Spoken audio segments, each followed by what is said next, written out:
But also, just let you know, they're wanting to try. I guess I didn't realize that they do film a couple of classes, and for people that just want to drop into other classes or watch, or if you miss. And I forget the site. I'll have to get that, write that on the thing. So if you have any, don't let that intimidate you. Like, we'll just act like that camera's not even there. It only is picking up me and probably my lovely daughter-in-law here, but other than that, you're off camera, so don't worry about it. And just one or two other things. Thank you, Rebecca. What? She's one of us. Okay, so but she brought all the food in here, and thankful for that. And we are gonna pass around, or it is passing around. There's a couple of blank spots coming up for food. So if you want to sign up, or you just want to remember when you signed up, go ahead and just fill that in. Always appreciate folks making the effort to bring something for those of you that didn't quite have time to navigate breakfast before you got here. And also there's, see some of these boxes, they're put in all the classrooms. If you like to just bring some of the goods listed on here, just to kind of help out with people in the food ministry, it's always kind of nice to do that. It's always a hard time of year for folks that don't have much, and so if you want to just take a box and fill it, or you want to come back here and just next week put food in there, that's great. And then next week is the service, the evening service that they do periodically, and they've just asked if our class could bring small individually packaged chips. So I think is everything, Sarah? And next week, by the way, Exodus 20, so we'll be looking at the 10 Commandments. So always very interesting. There's some things that we've known about for a long time, and yet there's so many more layers to the Bible, as we know in this class, that sometimes you realize. And so that's coming next week. Can I just throw one thing out? Some of you wanted Ukrainian prayer, ladies, and I have those again. So okay. If you're interested, families. Yeah, if you can imagine doing life where you never know when an air raid siren is going to go off and a Russian missile will be flying overhead, and so you're trying to do church and do life and do family with that kind of condition. So, and thank goodness for Instagram and Facebook, because I've been able to talk. One of the young ladies is in a family retreat, church plant retreat this week, and another one was in the children had seen the snow for the first. I mean, I love social media for that purpose. Yeah, it's allowed us to stay connected to them, and when they ask specifically for prayer, we know exactly what some of them want. So I've got plenty. So get some of those cards. You want to do that, and pray for my grandson Finley. We'd love to get him out of the hospital. They were supposed, like I said, supposed to go away on the 1st, and Mike, my son, is speaking at a conference in New Orleans. He has to go there tomorrow, and so he just, instead of going home and then going to New Orleans, he's just going to stay here and go to New Orleans and leave his family here while he's there. But it'd be nice to get his mother. It's nice to have one of the parents at our house with the 4 sick grandkids. So we'll see. Hopefully she can get, Sarah can get home tomorrow and be here with us. So praying if once he has enough wind power to blow and exhale and all that, then they'll release him. But if you've ever seen a child that's struggling to breathe, that's a pretty scary thing. So I don't know if I ever finished that story. Mike and Sarah decided that since they're going to leave us with the other 3 sick kids not in the hospital, they figured we should have a night's sleep. So I was grateful for that. But we did have some late nights, but appreciate your prayers for that. And not quite the way you want to start at 2025, but could be worse. Okay. Oh, I was going to say, last week a lady was on the list to bring food, and she didn't get the message that we weren't having class, and Bernice and I happened to come up here for something, and she had the food, a couple of nice casseroles. There she is, yeah. Yeah, so we need to give a shout out. Yeah. Thank you for that. And so I tried to text you, but you didn't get my text. It was really good. We It actually was. had some. No,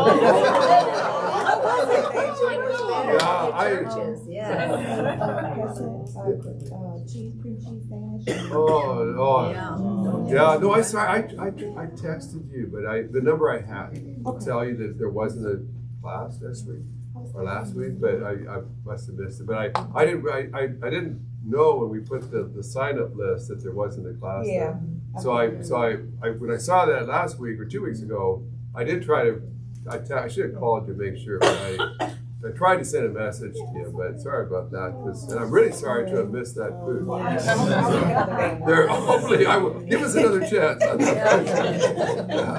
No, I should have realized there was a class then, but we're in Exodus 14, and we're kind of going through the book of Exodus, looking at now.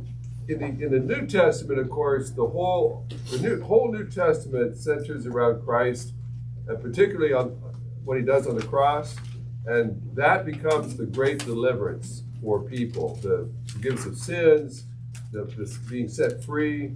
But in the Old Testament, of course, the towering event in the entire Old Testament is being rescued out of Egypt, being in Egypt for 400 years.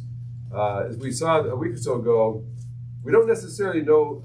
We know that the Israelites were in Egypt for about 430 years. We don't actually know how many of those years they were slaves, right? When they started out there, Joseph was the number 2 guy in the land, and so they weren't slaves then.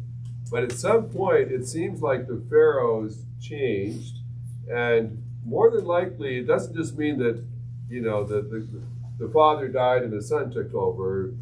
More likely, what that means is the whole dynasty was overthrown, and a new series of pharaohs came in. It might not have even been Egyptians. There's a time when Ethiopian invaders came in and kind of took over Egypt, and so might have even been a whole different ethnic group comes in and starts running Egypt, and so they don't know about Joseph and they don't care what Joseph did to help the former people anyway. And so at some point in those 430 years, there's an overthrow, and they decide we got all these Jewish people living here. We could have a civil war, so let's enslave them, let's oppress them so that they can't overthrow us. And so we're not sure. We know that they were slaves for more than likely several hundred years. So it's been a long, long time, and so it's going to be huge. And so we're kind of just skipping along. We missed a week or so, missed 2 weeks really, because we jumped into the birth narrative on our last class. So just kind of jumping in Exodus 14, we want to just kind of look at, now at this point they've gotten out of Egypt, the plagues have all come.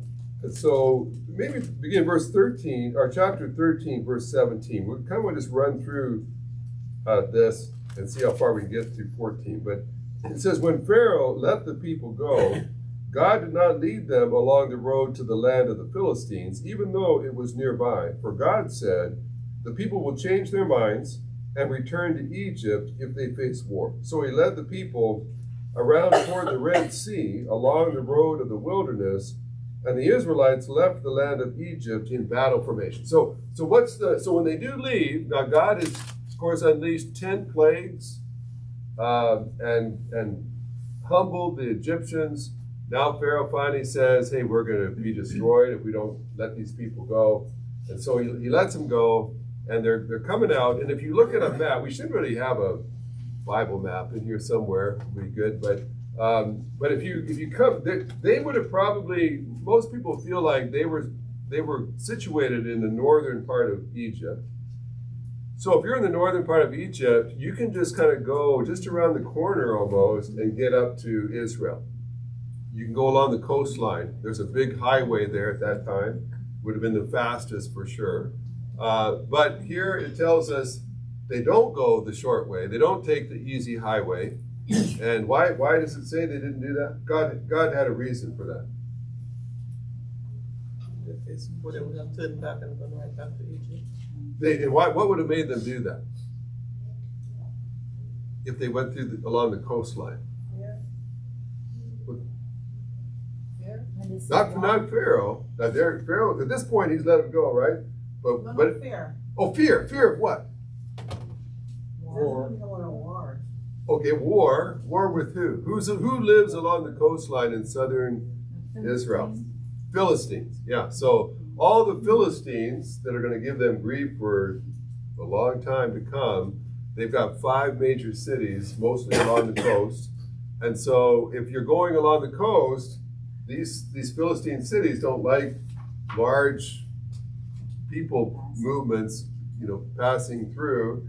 And so there could easily be war. And so God says, if these Philistines attack them, they're going to be full fear. They're going to want to go back to Egypt. Now, imagine you've been a slave for 250 years, or your people have been, and now you're set free. Wouldn't you be willing to take on whoever just to not go back and be a slave again? Like, wouldn't that make, like, I'd be like, anything's better. At least I can fight now. Like, at least I can defend myself, right?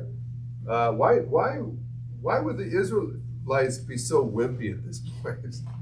Like, why would they, as soon as they got, remember, God has unleashed 10 plagues. Like, he sent a death angel. Like, if I found out my God's got a death angel that he can just, kill people, I wouldn't worry about who came at us, right? Like, hey, we got a death angel, on our side. So who cares what army attacks us? But why do you think they're so fearful? Because they're going to have lots of problems, right? We're going to see the Israelites struggling in the wilderness and filled with fear and doubts. Why would they, because have you ever seen maybe people that were like addicted to drugs or something, right? And they finally get set free. Or they were in trouble with the law, right? And now they're out, they got a new beginning. Have you ever seen people that just keep struggling to not go back, even though their life was horrible, right? Even though they hated the life they had. Why is it that they're tempted to go back to the very thing that kept them in bondage? I don't know what the struggles were when I was here, but I don't know what they are. Yeah, they at least know, even though it was awful, they learned how to cope with it, right? But it's something new. It's often more fearful. Yeah, why else? Because basically God says, I've just set them free. They've been wanting to be free for hundreds of years. I've just set them free. But the first time they run into problems, they're going to want to come back and be in bondage again. Like, I don't think that they were well established in their faith. They hadn't grown up to that level, spiritual level. Yeah, remember now, they're Hebrews, right? But we don't know, they haven't really been allowed to worship their own God very much. They're not real strong in their faith, clearly at this point. Any other reasons why they might, like God just kind of knows if they run into problems right away, they're going to cave. Why? Any other reason why they might do that? Like, of course, God knows us, right? Like, here God is saying, I know these people better than they know themselves. They think that they're going to, they got this. Now, God, we're good. And God's like, no, the first sign of trouble, you're going to collapse. Yeah, good. So if you were free your whole life and then you were taken and then you're free again, you're able to go back to the life you had before. But if your whole life you were born in bondage, you don't know any better. You don't know how to live a different life. That is the life that you know. So even, for example, if you're talking about vices and addictions and all of that, you don't know how to do any different. You need guidance. You need a model. Yeah, I've seen that. Of course, I've seen people that came out really broken backgrounds. Maybe they had a real dysfunctional home life. And they were like, boy, I hated my home life. My dad was never there, and there was no joy in our home, and it was awful, and I'm so glad to get out of that. And then it's like, when I have a family, I'm not going to be like that, right? But what's the problem when you escape a dysfunctional background? Is you don't know the alternative, right? Like, you've experienced what's bad, and you don't want that, but you've never experienced what's good. So, like I've shared before, but like I had a friend that had a horrific father, just awful father. And he knew the one thing I don't want to be is like my dad. The problem is he'd never seen what a good dad did. So he wants to be a good dad, he just doesn't know what good dads do. And so I would be around my friend and I'd kind of be bewildered. Like, if you want to be a good dad, then like spend time with your kid, like play a game, like do something fun. And he would like not know how to do that though, because he'd never seen it. And so sometimes the problem is, God can get us saved from our sin. but he's going to have to show you how to live a different life, right? Because you only know the life that you've known. And so these guys, they're so weak in their faith that the first sign of trouble, they're going to just collapse. And I mean, how many times have you seen people come out of addiction or something else? The first time that they come into drugs or alcohol again, they just collapse, right? So God knows that they're very vulnerable at this point. So he says, if we just want to get them to the promised land as quickly as possible, we just go down this highway along the Mediterranean Sea, but they're going to run into other cities there, other people, other armies, and they're going to collapse. So I'm going to take them through the wilderness where there aren't a lot of people. So there's not a lot of enemies to face, so that you make it a little easier. And of course, that's why sometimes if you're coming out of addiction or something, in the early days, you just want to stay away from the temptation, right? Because you're not strong yet. And so even though you might hate it, you haven't built up a defense yet. So God says, we're not going to take you that way. So Moses took the bones of Joseph with him, because Joseph had made the Israelites swear a solemn oath, saying, God will certainly come to your aid, then you must take my bones with you from this place. So when would Joseph have said that? Yeah, over 400 years ago. They've been holding on to his bones for over 400 years, right? And now think about that for Joseph. Like, he is like the number 2 guy in all of Egypt when he dies. And Egypt is pretty well known for their burial grounds, aren't they? They're still, like, the pyramids are still standing, right? Those are all tombs. So if you're a high official in Egypt, that's not a bad place to get your graveyard, right? It's pretty spectacular the way Egyptians bury you. And how long did Joseph live in the Promised Land? 17 till he died. Yeah, no, he wasn't there all that time, right? In the Promised Land. He left around 17, right? He got sold to and was shipped off to Egypt, right? So and he didn't live there his whole life before that, right? Jacob had his kids, most of his kids, when he was in Midian and, working for his brother-in-law and so on. So Joseph might have been born at the end, so he was maybe spent his early years there, but he's going to spend most of his life in Egypt. But he says, one day God's going to take you out of here. And when he does, take me with, I want to be buried in that land. Even though he spent way more time in Egypt over the course of his life, he still wants to be born. Why would he care? Like, I would think that Egypt's a much nicer place. It's more sophisticated. They've got these beautiful pyramids and things. I think that would be a nicer place to get buried. What does that tell you about Joseph, that he wants to go back and be buried there? He also gave Hebrew names to his kids, right? Yeah. Manasseh. Yeah. So what does that tell you about Joseph? Egypt didn't have the draw that the Promised Land did. And I mean, it can't be a draw because he lived there, right? Like, because he only lived there until he was a teenager, and now he spent over maybe almost 100 years in Egypt. So he spent way more time in Egypt. So what would that tell you about Joseph? Why would he care about that land?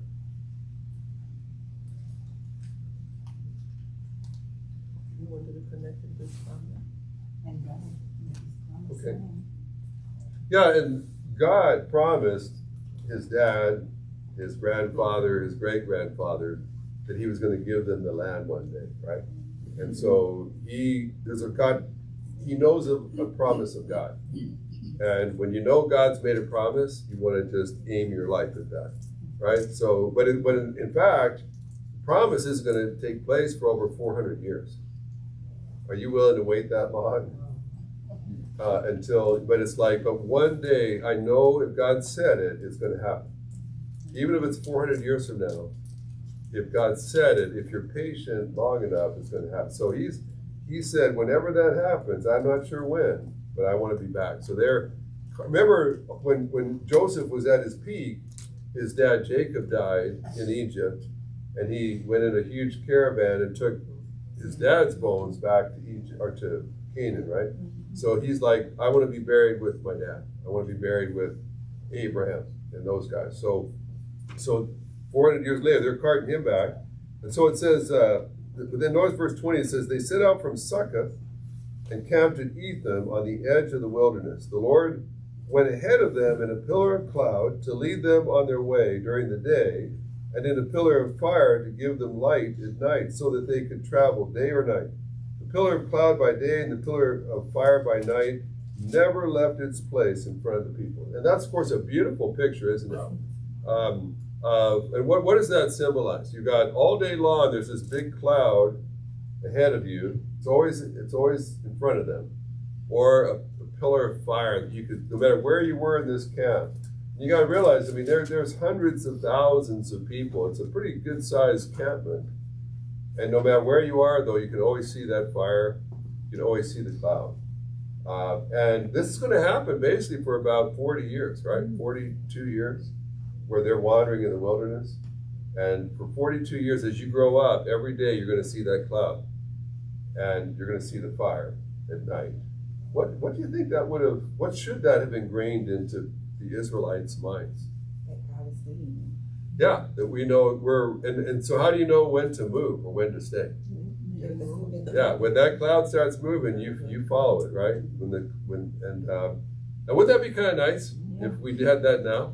We all had our own little cloud that kind of fall around. Oh, gotta go. The clouds are on the move again. So, but of course, these guys, you have to think of these Israelites as spiritual babies, right?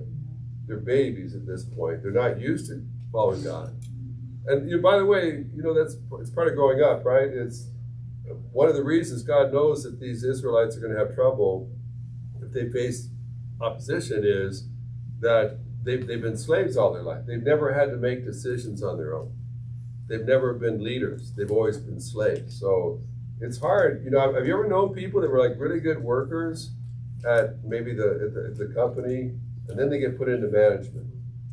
But they've never led before. They've always been told what to do. And now, because they're really good at being told what to do, they get promoted. But now all of a sudden, they've got to be in charge. And there's some people that can't make that leap. And so you've got a whole people that have all been slaves, and suddenly they're told, now you're free. Now you can all make choices. And people have been making choices for them all their life. And it's not quite so easy. So starting out, God kind of makes it easy for them and says, all you got to do is just follow that cloud. And by the way, God says now with the Holy Spirit within us, we don't need a cloud anymore, right? Because we have the Spirit of God dwelling within us that will guide us the same way. He'll tell us when to move, when to take a different job, when to move to a different city. Your major decisions now, you listen to the voice of the Spirit instead of following the cloud. But the principle is the same. God is guiding. So it's always in front of them, and our job is to follow. So then you get to chapter 14, and it says, then the Lord spoke to Moses. By the way, do we know how the Lord spoke to Moses here? Does it tell us? Was it a burning bush here? Yeah, no, sometimes the Bible tells us, right? God spoke to Joseph in a dream. God spoke to Moses in a burning bush. But a lot of times it just says God spoke to Moses. He doesn't even tell us how. What you notice with that is that with the Bible, it's not so important how God spoke. What's important is that God spoke. God just has his ways. The Bible never makes a big deal about, well, was it an audible voice? Was it a dream? No, God just let Moses know. That's all you need to worry about. By the way, why doesn't the Bible spell it out every time? Like, it's kind of interesting, wouldn't it? It would say, this time God spoke to Moses in a dream. He'd been in bed about 2 hours, and suddenly this vivid dream happened, or it was a still small voice that only he could hear whispering in his ear. Why doesn't the Bible tell us the way that God spoke more often? Well, I think logistically, of all the things that he could have taught. I mean, this room wouldn't be able to hold all the books. Yeah, So, that's true. They gotta be a little concise sometimes. right. Yeah, I think we make it focused on the how rather than the why. Or that And what Christ is is the actually message. speaking. If there was a lot of details about it, we'd start thinking, well, maybe he needs to talk to me this way, Yeah. or me this way. yeah, and we'd start focusing on the method instead of the message, right? And what it doesn't really matter how God spoke; it's what He said that matters, right? But we might make it a formula. Like if God always spoke to Moses the same way, then we try to set ourselves up so we got spoken to the same way. God would say, no, this is a relationship. It's not a formula that you follow. So it doesn't tell us how. It just says He spoke to him and He said, "Tell the Israelites to turn back and camp in front of Pi-hahiroth, between Migdal and the sea. You must camp in front of Baal Zephon, facing it by the sea. Pharaoh will say of the Israelites, they are wandering around the land in confusion. The wilderness has boxed them in."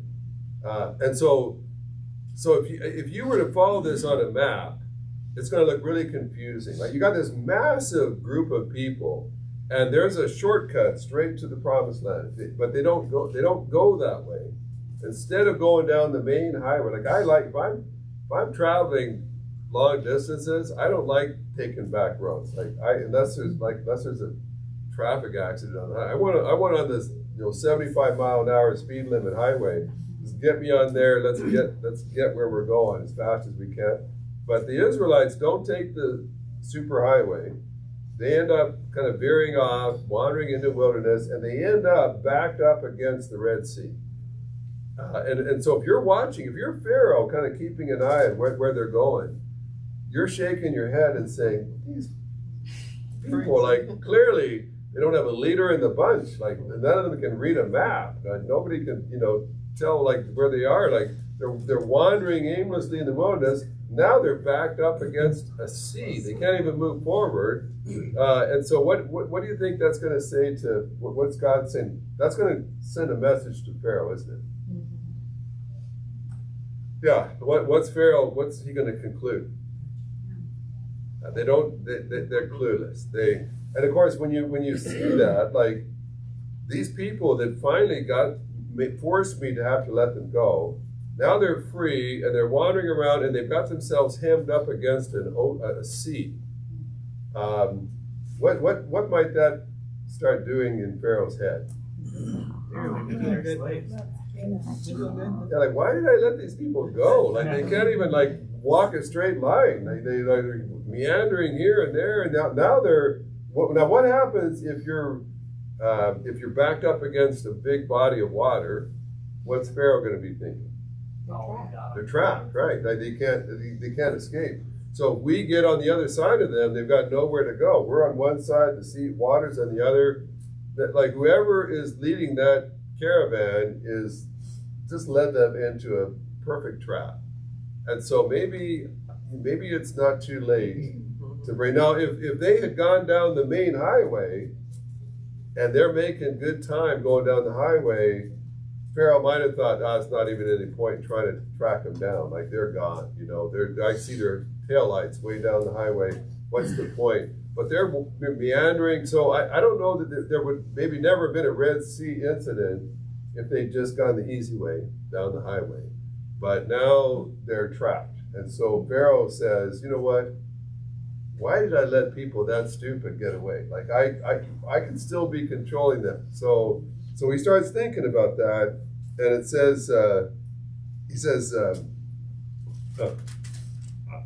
then God says, I will harden Pharaoh's heart so that he will pursue them. Then I will receive glory by means of Pharaoh and all his army, and the Egyptians will know that I am the Lord, said this.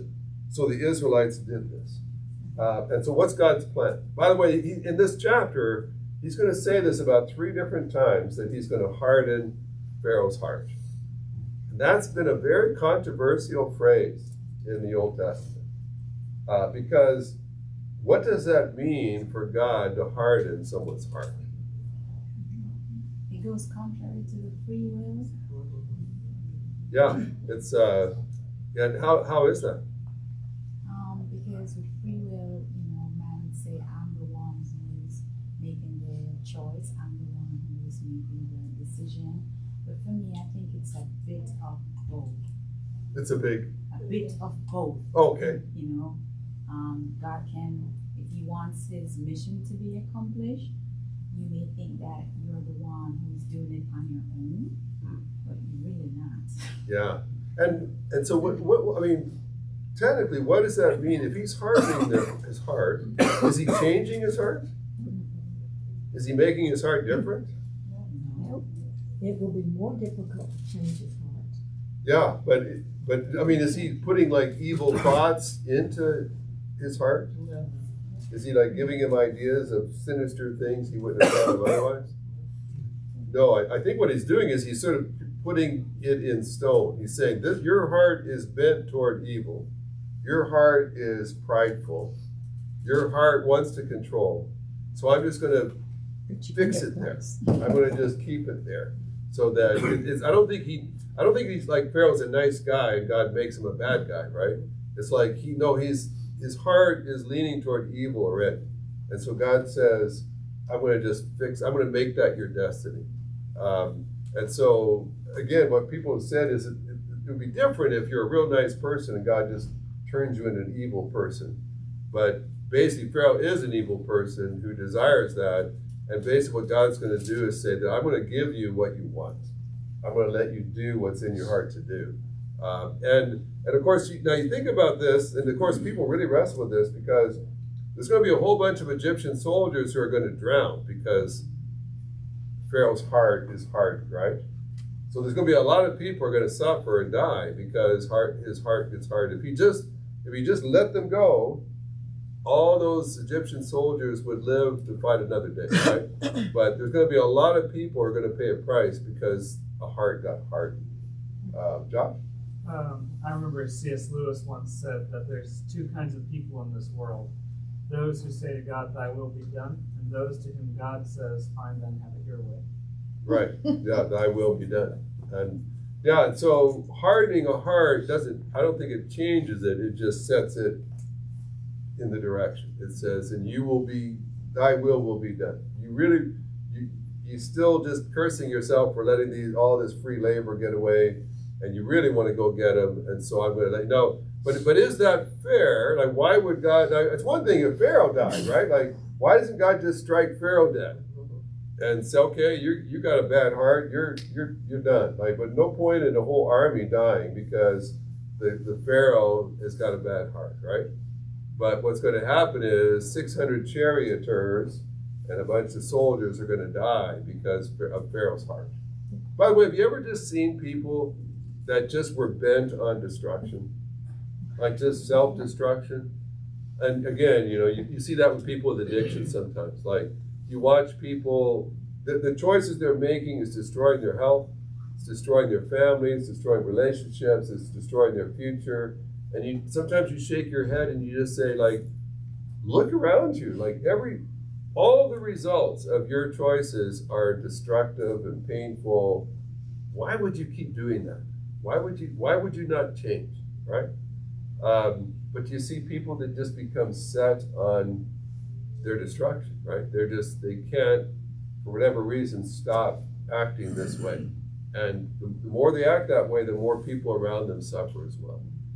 And so, in part, this is going to be a judgment. Now remember, Egypt is a nation that worships false gods. In fact, it thinks Pharaoh is a god. And they flaunt their noses at the true God. And for centuries, they have bought. Of course, if you think that the Hebrews' God is just a God for Hebrews, and they've been your slaves for a couple hundred years, so you can have a very high view of that God. Like, the Hebrew God can't be that great. Their people have been slaves of mine for hundreds of years, right? So they have a very low view of who God is.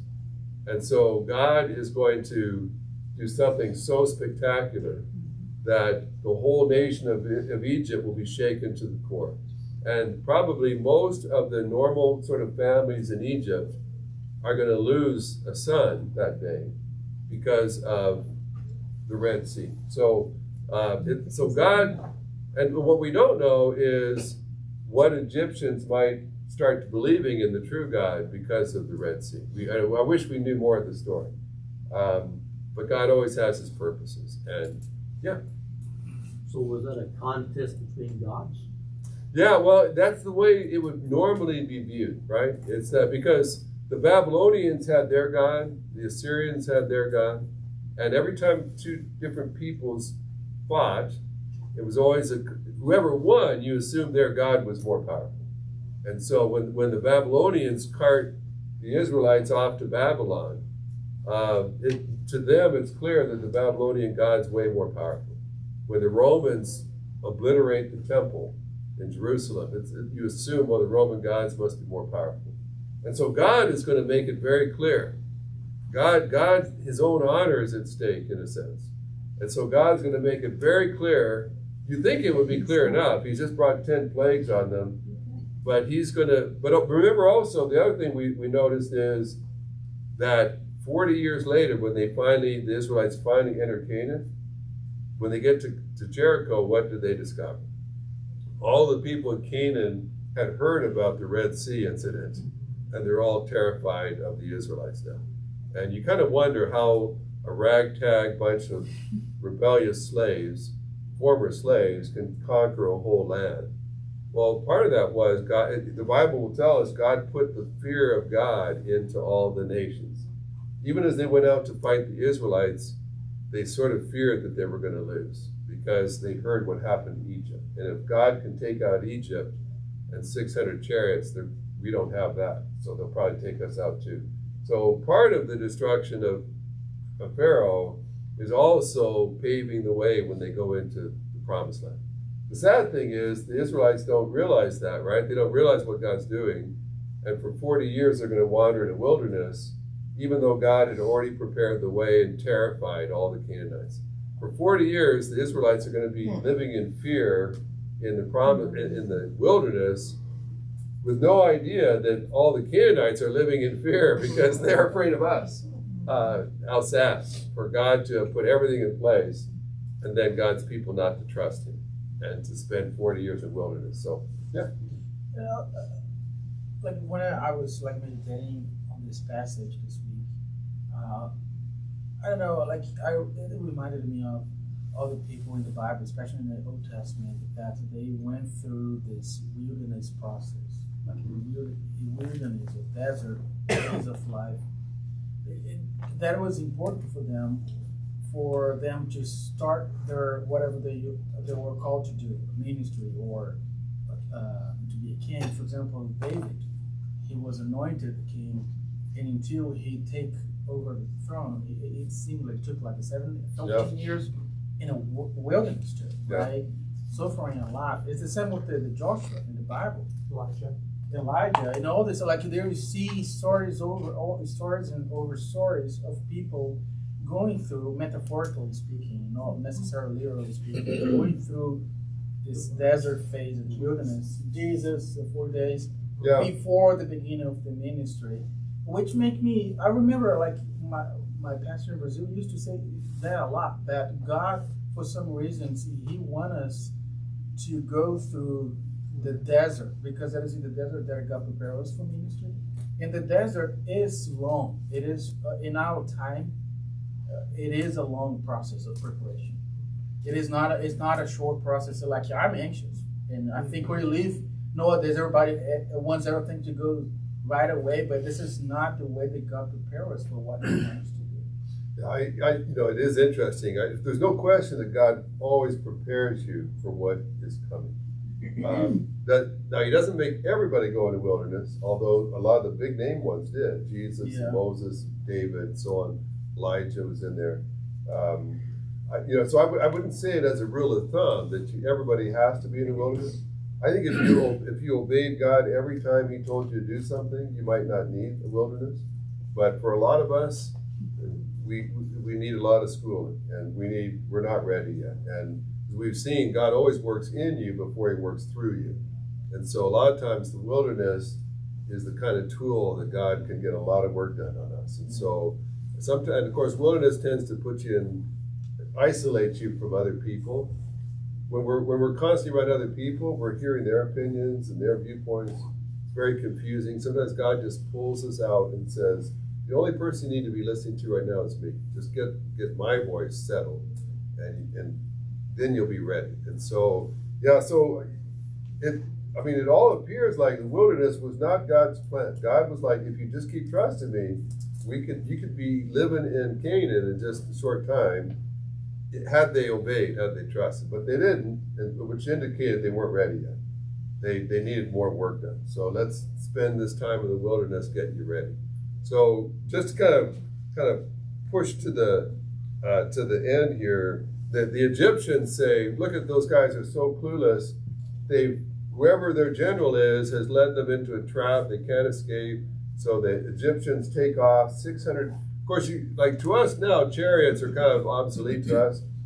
The chariot then, of course, would have been like a modern day tank. And that's what the Egyptians were particularly known for, their chariots. Of course, they had a lot of flat land around Egypt, which chariots were really good for. In Canaan, or in the Promised Land, Judea, there's lots of hills, there's lots of rocks, which is not very conducive to chariots. So the Jews never had a lot of chariots. Even under, Solomon built a bunch, but there's only certain parts of Israel you could even use a chariot in. You need an open field for that. But that was like the super weapon that the Egyptians had. Nobody made better chariots than Egypt did. So he sends 600 of his best chariots, the best made ones. And they race after the Israelites. They get them backed up against the sea. And then, of course, sure enough, it says that the people all start complaining and saying, better for us to have died in Egypt, better just to be a slave all of our life than have to deal with the consequences of being free now and facing, the enemy like this. And so you get to verse 13, it says, but Moses said to the people, don't be afraid, stand firm and see the Lord's salvation that he will accomplish for you today. For the Egyptians you see today, you will never see again. Now that's a statement of faith, isn't it? Because and by the way, what's interesting too, we kind of have to skim over this here, but what it says is that the cloud and the pillar of fire that was ahead of them all the time, it moves behind them. Now it's standing between them and the Egyptians, which is very interesting, isn't it? We could take a lot of time to talk about. It's one thing for God to protect you where you're going. It's another thing when God comes around behind. I'm going to protect you from your past. I'm going to protect you from what's coming after you, which is a whole different dimension to what God does in our life, isn't it?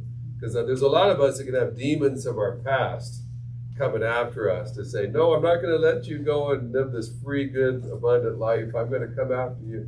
And now God puts himself there and says, no, you can't. The enemies of the past can't come after you either. So Moses says to the people, you don't have to be afraid. Now, if I were an Israelite, I might say, well, why is God letting these Egyptians and these chariots be right next to us? Why are we going to see them over there? Like, why did God just destroy them as they're coming out of Egypt? Why does he let the enemy come out? Why does he let it be so hard, right? Which is a question God's people have been asking in every generation. If God's for us, why are there 600 enemy chariots right there wanting to kill us? Why does God let that happen? And of course, God doesn't say that you will never have problems, you'll never have enemies coming after you, but you'll always have me. And so one of the famous phrases that is verse 15, it says, the Lord said to Moses, why are you crying out to me? Which is kind of an interesting phrase there, right? Like basically Moses he's like assuring the people, like, you don't have to be afraid, you don't have to be afraid. And they're like, God, what are we going to do? And but he's turning to God, right? Like that's good. So, but we just got to end with this truth. Verse 15, God says, why are you crying out to me? Tell the Israelites to break camp. As for you, lift up your staff, stretch out your hand over the sea. And so now down in verse 24, it says, during the morning watch, which when is the morning watch? Anyone have notes in your Bible? be somewhere between 2 and 6 o'clock in the morning. Honest with when I was just reading it for our class today, I just had missed how early in the morning it was. Like I always, you watch the 10 Commandments or something. It's in the middle of the daytime. But this is early in the morning, right? Like the pillar of fire is keeping the Egyptians from getting on them. And so imagine getting up the people at 2 in the morning. I doubt any of them are sleeping anyway. So at 2 in the morning, God is moving a massive amount of people across the Red Sea, so that by 6 in the morning, they've all crossed over. So if you're the Egyptians, you think you got them cornered. It's nighttime, so you're going to think, well, they can't go anywhere. We got them. And then as morning light comes out, you're looking, and all of a sudden you realize they're gone. They've walked right through the Red Sea, and the shock that you think you've got them trapped, it's impossible for them to escape, and they're gone. And so, but the question for me is, so why does God say to Moses, why are you crying out to me? Like, isn't that a good thing to talk to God when you're scared?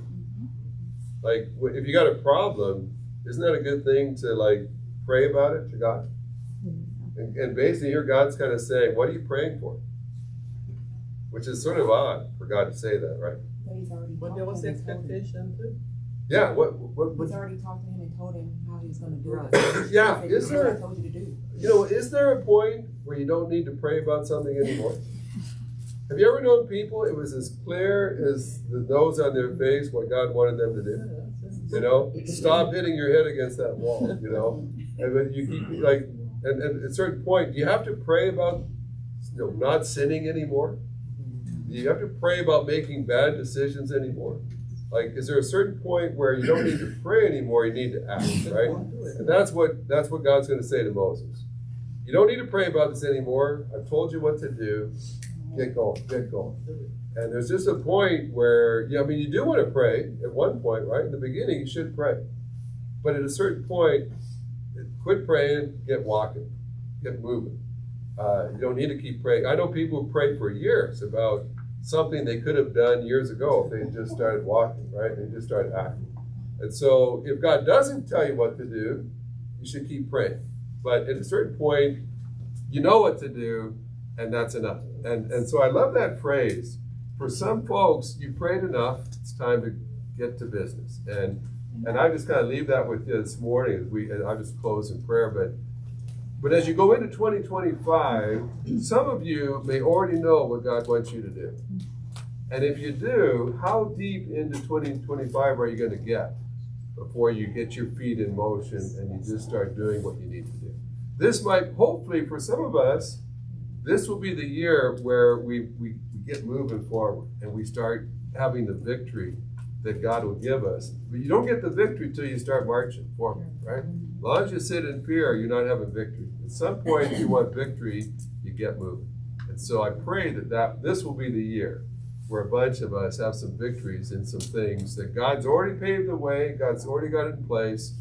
We just got to get marching. So let me pray with you, and we'll be done. Lord, thank you for just the wonderful stories in the Bible that we can so identify with. Lord, we've got, for some of us, our past keeps chasing after us. And it wants to pull us back. It wants to pull us back into Egypt, into bondage once again. And it just seems as if we could never be entirely set free. And Lord, for some of us, we know what you want us to do, but it looks intimidating. It looks impossible. And we're immobilized. And Lord, it's just time to just quit sitting where we are in fear and praying and asking yet one more person what they think we should do. And it's just time to start walking and start marching and start making progress. So may this truly be the year that for those in this class, we experience victory like we've never had before. Lord, you already paved the way. You already know how it's going to work out.